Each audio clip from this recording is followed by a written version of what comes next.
And as I said, we've identified the assembly that's at fault. That came back overnight with us. We've got it here back in Brackley. Hi everyone, welcome to this week's ACODIS Debrief. My name is Olivia, and today I'm joined by Shove answering all your questions from the Emilia-Romagna Grand Prix. Fresh from Imola, how you doing, Shove? Well, good. We're very busy here. Obviously, wasn't a great race for performance. We also had the DNF, so plenty to get stuck into in the next couple of days ahead of Monaco. Absolutely, and plenty of questions from this race weekend. Of course, no one better to answer them than yourself.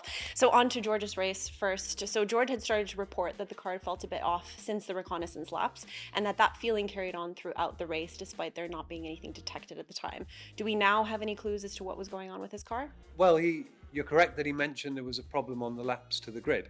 Now, it's not always easy to get a good read on the balance on those laps to the grid, but then saying that, the drivers are pretty good at telling us what they're feeling. They're normally quite reliable. All we can do on the grid is really get the bodywork off, have a bit of a look at the car, check there's nothing obvious. You've only got a few minutes there, and there was nothing that we could see that looked like a problem.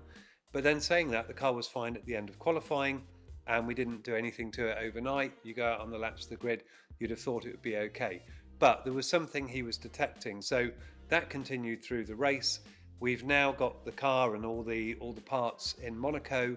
There's a good program there to check through the bits, to scan what we need to see that nothing has a delamination or something.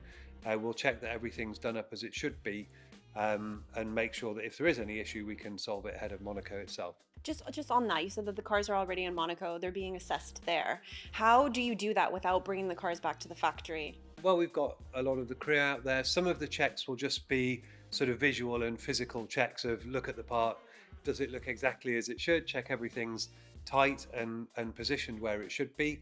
And then you can also do various non-destructive tests. You can ultrasound scan the carbon parts like the gearbox, and that's what would tell you whether there's any delamination that might lead to a bit of movement.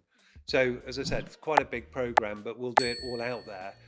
It's a lot easier than bringing everything back here and then trying to get ready for the race in a few days' time. Well, fingers crossed we figure out what it is then. And on to his strategy. So how much did that first pit stop actually affect George's overall strategy? And was there any consideration to actually extending that first stint despite the overheating? Well, I mean, the pit stop certainly affected it, but the reason we had to make the pit stop was because he started to lose a lot of pace in those few laps. Now, knowing that we were going to have to come in, we would have done what Leclerc did, which was to stop a lap earlier. Because in doing that, because George lost pace, he undercut him. So George lost those positions. So yes, it was definitely a problem having to stop then. The big problem though was just the time that we lost early on. That then put us out of sync with a lot of the other cars. There were some that were going very long on the medium. He had to then battle through those, and ultimately it got quite difficult. But one of the other problems was one that actually Leclerc also had, which is if you started on the medium and stopped early, and then you took another medium at the VSC, then you didn't have any tyres that were suitable, so they were left with a long stint at the end to get to the finish on that used tyre. And on to Kimi's race, not the easiest one for the local rookie, but what actually happened with Kimi's car? Well, we haven't got completely to the bottom of it, but it was relatively easy to at least work out which faults were causing the issue. So it was a problem with the throttle damper assembly. We were seeing on the car that occasionally he wasn't getting to full throttle. Now the sensors we can run routines that allow us to recalibrate those live while we're driving, but ultimately it's a big safety issue if the throttle is malfunctioning. So the thing that stopped him was actually the car's own program deciding that there was enough going wrong here that it was going to shut down that throttle signal, and that was obviously what brought the car to a halt. Now, with the fault that we had, we weren't going to make the end of the race anyway, so we'd always err on the side of caution. And as I said, we've identified the assembly that's at fault. That came back overnight with us. We've got it here back in Brackley. They even started stripping that during the night. So those investigations are going on, and it's unlikely to be a particularly difficult thing to solve for Monaco. Not guaranteed, though, that we won't be making some design changes for future races. So in the short term, we'll contain it. Longer term, there might be a design change. Interesting. Well, it was a shame for him, but if there's anyone that's going to come back into it with more fire in their belly, it's our Kimi. And onto that with Monaco, actually. So it is a race with minimal overtaking. So how crucial is it for us to really capitalize on our qualifying strengths? And can we afford to take maybe a few more risks with the setup in order to lock in track positions? Well, I mean, as you say, it's definitely a race that the drivers will all want to qualify well. It's a race that if you want to win it, it's definitely ideal to be on pole. But you've still got to have some race pace, because the way that you have a controlled race in Monaco is not only are you on pole position, but you can also pull a gap when you need to. And that's what protects you against the undercut. So the car has been better in qualifying than it has in races. It's not quite quick enough in qualifying, but we've certainly got a lot to find in our race pace. So we're not going to go to Monaco and suddenly push it even further in that direction. We will be doing the normal long run work, making sure that we're trying to keep the rear tyres in good condition.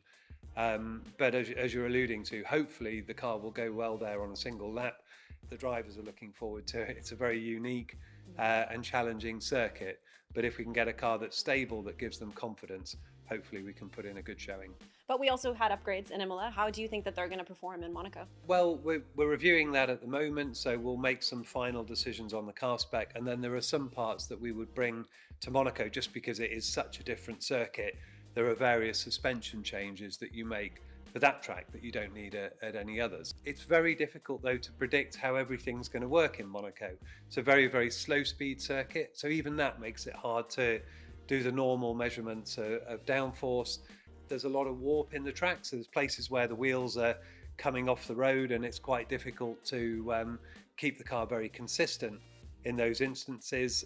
Ride is quite important, a lot of curbs, quite a few bumps there, and also, as I said, there's this very slow speed nature, the walls are very close, and that means that the drivers just want a car that's stable, that they know that the rear end isn't going to step out on them in a very high speed corner, and that if they carry the speed into a slow speed, it's going to turn well and get them round without running into the barriers.